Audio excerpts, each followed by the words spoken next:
Il se tient à l'Assemblée nationale ce lundi, la plénière pour la validation des mandats des députés. C'est au terme de cet exercice que les élus pourront obtenir les différents avantages tels que les immunités parlementaires. Il a été précédé par un travail de 26 commissions spéciales. Depuis samedi, des violentes revendications ont lieu à Kinshasa pour dénoncer le massacre des Congolais dans l'est de la République démocratique du Congo.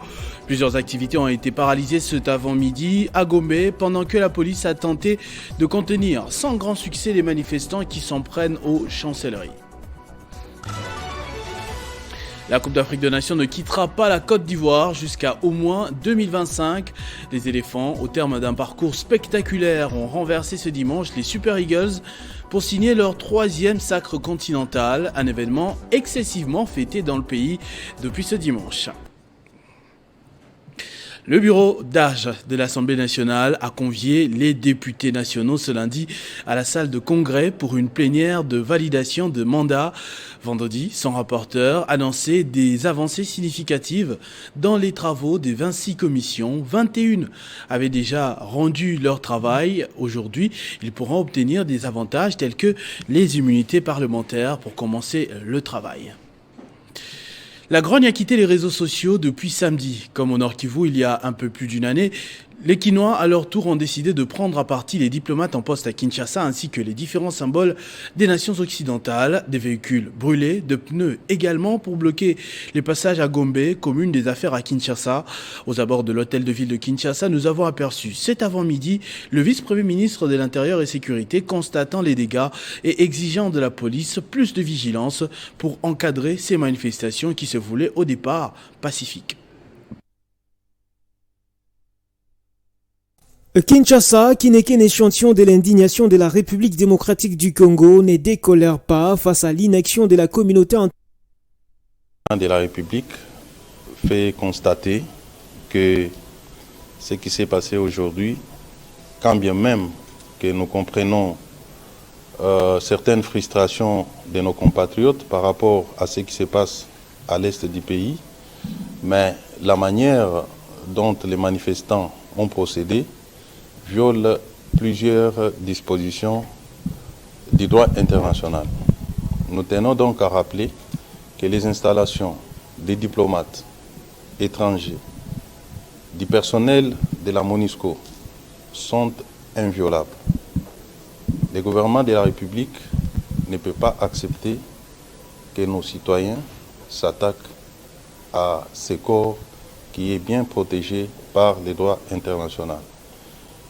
Nous pensons que toute personne qui veut manifester est libre de le faire, mais dans le respect des règlements et des lois de la République.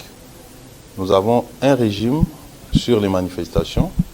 Chaque fois que quelqu'un veut manifester, il adresse une correspondance à l'autorité compétente, on autorise et la police sera derrière pour encadrer, ce que nous n'avons pas constaté aujourd'hui. Nous demandons donc à notre population de se calmer parce que le gouvernement de la République est conscient de ce qui se passe à l'est du pays. Les fronts se trouvent à l'est, l'ennemi est à l'est. Nous devons consacrer notre énergie à attaquer cet ennemi, le combattre ensemble et nous sommes convaincus que nous allons les renvoyer d'où il est venu. Il ne sert donc à rien d'entretenir une tension dans la capitale de notre pays. Un peu plus tôt, le vice-premier ministre des Affaires étrangères, lui, avait réuni en urgence, en présence de la chef de la MONUSCO, les diplomates occidentaux en poste à Kinshasa. Christophe Lutondola a exprimé les regrets du gouvernement congolais pour les actes de violence lors de ces manifestations, annonçant des enquêtes en cours pour identifier et sanctionner les responsables. Il a réaffirmé l'engagement du gouvernement congolais à assurer la sécurité du corps diplomatique conformément à la Convention de Vienne. Il n'y a pas que les diplomates qui se sentent en danger. Dans un élan de débordement, les manifestants ont également menacé de s'attaquer aux écoles, commerces ou toute autre activité des Congolais ce lundi. Ils obligent tout le monde de se mettre en pause pour passer le message au monde entier. Kinshasa, qui n'est qu'un échantillon de l'indignation de la République démocratique du Congo, ne décolère pas face à l'inaction de la communauté internationale pour l'agression rwandaise dont la RDC est victime depuis près de 3 décennies. Encore ce lundi, les Kinois se sont mobilisés comme un seul homme pour dire haut et fort non aux atrocités dans l'est du pays.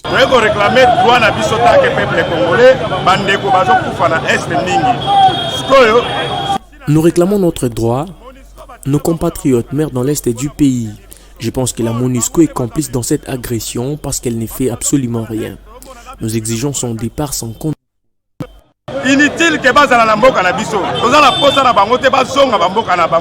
Ils se sont mobilisés devant l'ambassade des USA pour faire entendre leur voix malgré les dispositifs sécuritaires mis en place pour empêcher toutes sortes de rassemblements avec dérapage. Cette manifestation anti-agression rwandaise s'éclate au centre-ville qui n'a pas fonctionné ce lundi matin comme dans ses habitudes. Plusieurs magasins et activités commerciales n'ont pas ouvert. Nous ne voulons plus de la MONUSCO. Nous demandons à l'État de renforcer les conditions de vie de nos militaires pour faire face à l'ennemi.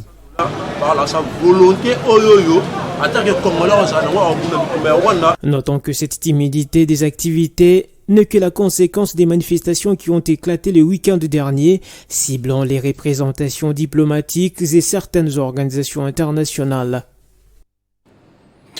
La nouvelle société civile congolaise, coordination de Massima Nimba, continue de dénoncer l'annulation des élections dans ce territoire de la province du Kwilu. Elle se sent délaissée parce que n'ayant aucun représentant élu au niveau des institutions.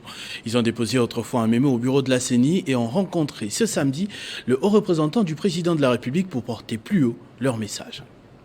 Nous sommes venus après mémo, sortie médiatique d'abord au niveau de Massima Nimba, où nous avons dénoncé comment les élections au niveau du territoire de Massima Nimba ont été annulées, privant ainsi à nos représentants la chance de participer aux enjeux politiques de l'heure sur le plan national, la formation du gouvernement, sur le plan provincial, l'élection des sénateurs et gouverneurs, et la CENI a proclamé des calendriers électoraux renvoyant les élections que la Cour constitutionnelle même a pu acter qu'on doit organiser, et la CENI a proclamé déjà ces calendriers-là pour le mois d'avril. Et proclamer ces élections-là pour le mois d'avril, cela veut dire que nos représentants ne vont pas aussi concourir ou compatir à de différentes élections sénatoriales et du gouverneur, et au niveau national par rapport à la formation du gouvernement. Voilà pourquoi nous avons dit non, et on a pensé venir voir le président Kadima en face pour lui déposer d'un côté les mémos, de l'autre côté échanger avec lui, et du reste, on se rend compte que c'est vraiment un complot. Voilà pourquoi on a pensé passer aussi le voir aux représentants de l'autorité morale des regroupements AAP. À leur niveau, ils puissent aussi nous aider pour porter notre voix au niveau de la présidence, et surtout que le président de la République, quand il est passé à Massima Nimba, il a été bien accueilli et il a même promis qu'il ne va pas oublier l'accueil que lui a réservé le territoire de Massima Nimba. Noéla Katangangoy, notable dans le Grand Katanga, a fait une déclaration de soutien au président de la République, Félix Tshisekedi, pour son deuxième mandat et toute l'opportunité qu'il accorde aux jeunes, occasion surtout pour elle d'appeler tous les fils et filles du Grand Katanga à l'unité pour le développement de la province. Le président de la République démocratique du Congo, Félix Antoine Tshisekedi, je cite, c'est un président rassembleur, premièrement. Il n'est pas là pour diviser, il est là pour nous rassembler. Et c'est à nous maintenant de prendre la conscience, de conscientiser aussi les uns les autres. Et surtout, je vais marteler auprès de la jeunesse. Le président de la République nous prédit toujours de nous unir, d'être ensemble. Le Katangais, ce ne sont pas seulement les Katangais qui doivent rester seulement au Katanga. Les Katangais sont partout. Si aujourd'hui nous insultons les autres dans notre province, c'est-à-dire qu'on ne va jamais se déplacer, on ne va jamais aller chez les autres. Nous sommes là pour être ensemble. Et surtout, je réveille au moins la conscience de nos différents frères Katangais. Les autorités aujourd'hui, ils ont cette possibilité-là de nous manipuler parce qu'on n'est pas unis premièrement. Cette unité-là, c'est ce qui va créer notre force. Sûrement, nous ne sommes pas représentés dans les différentes institutions, mais je ne pense pas que le chef de l'État pourrait nous oublier. Parce que partout où dans le monde, le chef de l'État passe, il y a le cobalt, le cuivre et on fait allusion directement à l'espace Luanzolent. Je fais appel au chef de l'État de choisir les animateurs conscients. En cela, je veux dire de choisir une jeunesse consciente, une jeunesse qui va rapporter quelque chose de plus important dans le pays. Et pourquoi pas nous? Nous sommes la seule communauté qui a pu soutenir le chef de l'État et en lui félicitant. Il y a nos images qui défilent par-ci, par-là. Vous pouvez vérifier. Nous avons des compétences. Plusieurs dégâts matériels et toute une baleinière engloutie. C'est le bilan d'un naufrage survenu dimanche 11 février 2024 vers 5 h du matin sur le fleuve Congo en amont du port de Maluku. La baleinière HB Jemima de Mongobele dans le territoire de Koutou, province du Maïndomé, a été engloutie à la suite d'un vent violent qui s'est abattu sur le fleuve. Aucune perte en vie humaine a été signalée.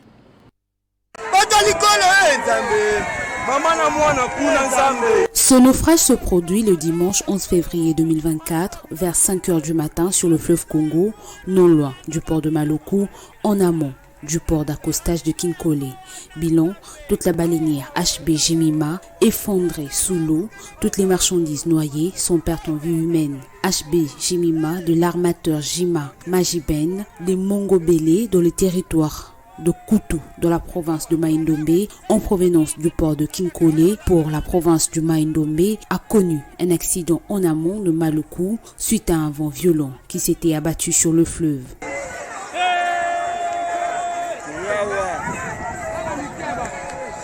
Les rescapés de ce naufrage passent la nuit à la Belle Étoile. Ils exhortent les autorités du gouvernement central et provincial ainsi que les personnes de bonne volonté de leur venir en aide car ils ont tout perdu. Ils manquent à manger et voire même les moyens de transport pour retourner dans leur milieu respectif. Il s'est indiqué que les sinistrés sont hébergés dans la maison communale de Maluku. Justement, dans un centre hospitalier, il y a Kinkole, il y a Babanjor, Armée d'Issali. Les fils et filles du diocèse de Boma ont organisé hier dimanche 11 février, au cours d'une messe d'action de grâce, la cérémonie d'échange de vœux, dans le but d'entamer en toute fraternité l'année 2024. Détail avec Benjamin Moudiata. C'était pour le fils du diocèse de Boma, une occasion de rendre grâce au Seigneur pour tous les bienfaits accordés au cours de l'année 2023 aux filles et fils originaires du diocèse de Boma et Kinshasa.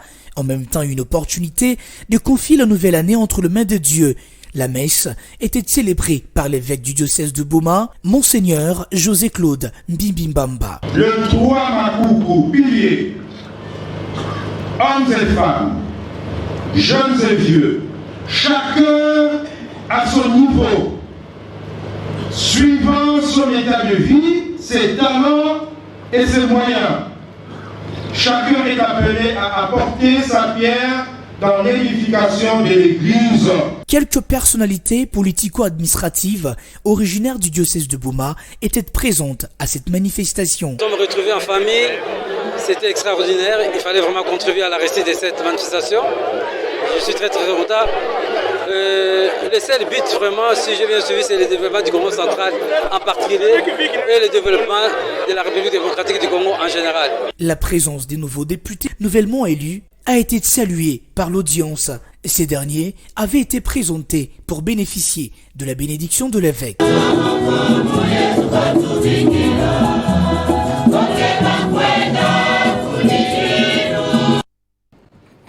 En sport, football, la 34e édition de la Coupe d'Afrique des Nations a tiré ses rideaux ce dimanche avec le sacre de la Côte d'Ivoire, pays organisateur.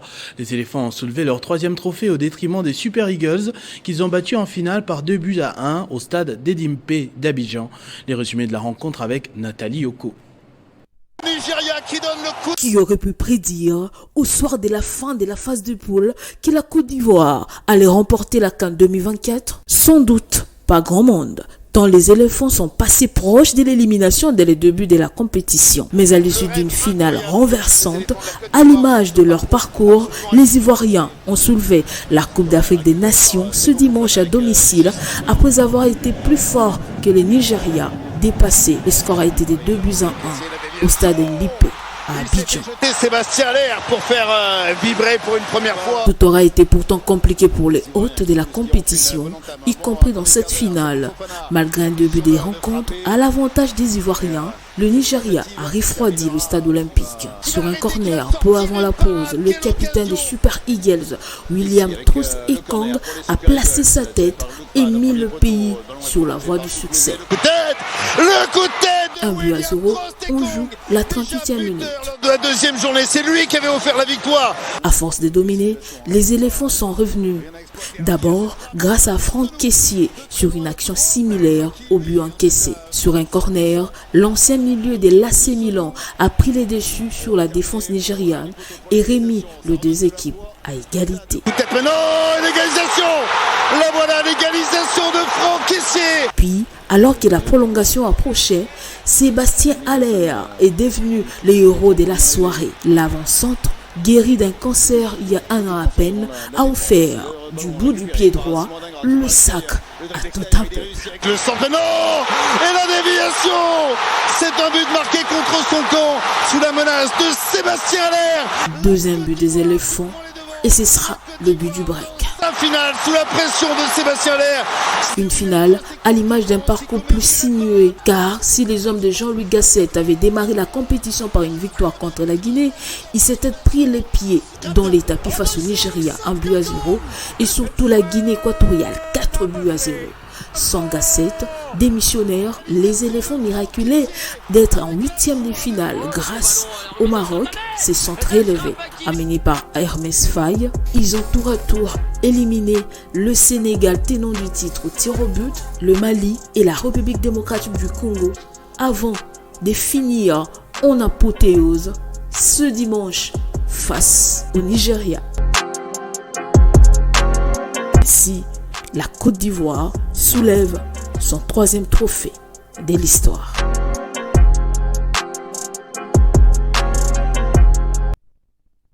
Terminé 4e à cette CAN, les Léopards de la République démocratique du Congo rentrent ce lundi à Kinshasa. Quelques activités sont prévues pour leur réception, d'abord au stade de Martyrs, puis un dîner le soir avec le président de la République lui-même. Ce journal est terminé, je vous en rappelle tout de suite les principaux titres. Il se tient à l'Assemblée nationale ce lundi la plénière pour la validation des mandats des députés nationaux. C'est au terme de cet exercice que les élus pourront obtenir les différents avantages tels que les immunités parlementaires. Il a été précédé par le travail de 26 commissions spéciales. Depuis samedi, des violentes revendications ont lieu à Kinshasa pour dénoncer le massacre des Congolais dans l'est de la République démocratique du Congo. Plusieurs activités ont été paralysées cet avant-midi à Gombe pendant que la police a tenté de contenir sans grand succès les manifestants qui s'en prennent aux chancelleries. La Coupe d'Afrique des Nations ne quittera pas la Côte d'Ivoire. Jusqu'à au moins 2025, les éléphants, au terme d'un parcours spectaculaire, ont renversé ce dimanche les Super Eagles pour signer leur 3e sacre continental. Un événement excessivement fêté dans le pays depuis ce dimanche. Ne nous quittez pas, la revue de presse de Benjamin Moudiata, c'est dans un instant.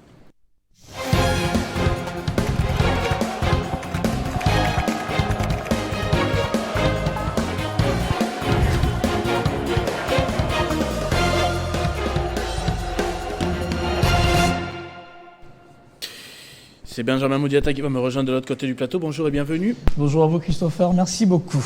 Jolie chaussure, Agression rwandaise, manifestation des Kinois devant les ambassades et cible ceux qui soutiennent les Rwandais. Eh bien, Christopher, le week-end a été chaud dans la ville-province de Kinshasa et ça continue.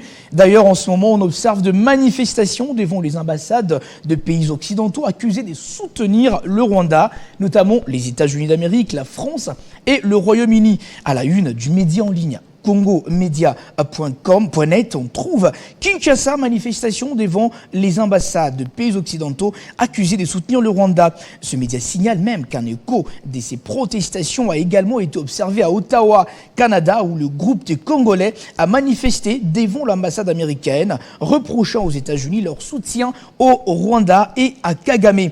Guerre dans l'Est, les Congolais désavouent la France, les USA et la Grande-Bretagne. C'est le titre à la une d'Info 27, tel que vous pouvez voir sur ces grands écrans. Dans cet article, Christopher, le chevalier de la plume, signale qu'il y a aussi la MONUSCO et Canal+ dans les viseurs de manifestants. Français, Américains, Britanniques, rentrez chez vous, c'est les slogans qui continuent de retentir dans les rues de Kinshasa. Selon les manifestants en colère dans la capitale congolaise, ce sont les pays occidentaux qui sont responsables de tous les drames persistants dans la partie est de la République démocratique du Congo, Christopher. L'autre sujet, c'est un peu plus local, c'est-à-dire 2 candidats députés, une élue et une malheureuse, qui s'affrontent en ce moment au district de Funa. Il s'agit de Christelle Vwanga et d'Henriette Ouamou.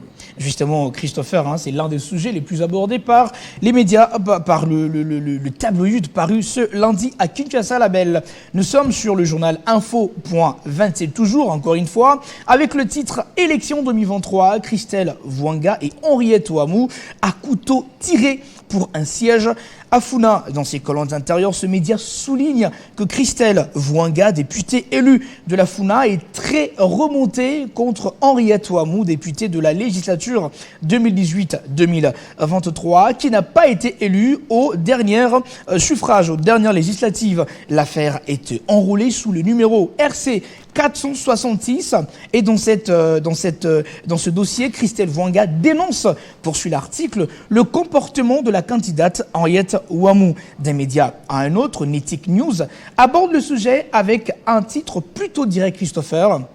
Élection 2023, Christelle Vwanga dénonce Henriette Ouamou qui veut confisquer son siège. Ces médias renseignent que selon la députée Vwanga, sa consoeur Henriette Ouamou use même de la corruption afin de récupérer son siège au niveau de l'Assemblée nationale. Christelle Vwanga a même déclaré dernièrement, Christopher, sur son compte X, ex-Twitter, que récemment, la CENI a déjà publié ses résultats, donc les efforts que les autres peuvent mener ne serviront à rien. Il convient donc de rappeler que les 10 candidates ont postulé dans la circonscription de Funa à Kinshasa, la capitale de la République démocratique du Congo. Voilà tout pour le tour d'horizon de ce lundi, Christopher. Merci beaucoup, Benjamin Moudiata. C'est moi qui vous remercie. À tous et à toutes également, merci de votre attention soutenue. Restez fidèles au programme de votre chaîne Télé 50. Vivez heureux, vivez 100 ans, mesdames et messieurs.